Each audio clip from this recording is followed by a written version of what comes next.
উম্মতের জন্য তুমি কাঁদছো,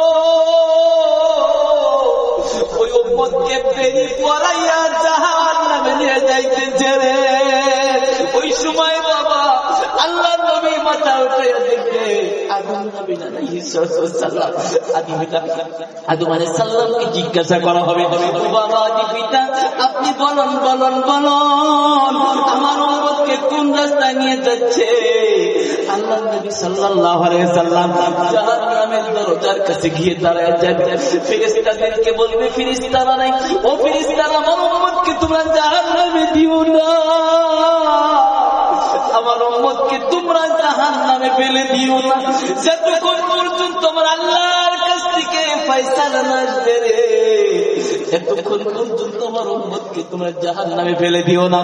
আমার ভাইজান ওই সময় ফেরেশতাদেরকে বলবে, ফেরেশতারা তোরা জানিস না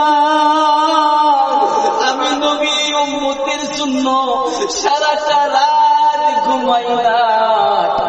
মানুষের মক্কা মদিনার মানুষেরা দেখতে আমি নবী 2 রাকাত নামাজের মধ্যে কোরআন ফুল কোরআন খতম করতাম রে। আমি নবী সারা রাত দাঁড়ায় থাকতে থাকতে থাকতে থাকতে আমার পাক মোবারকটা ফুলে যাইতো। আমি সকালবেলা হাঁটা চলা করতে আমার খুব অসুবিধা হতো রে।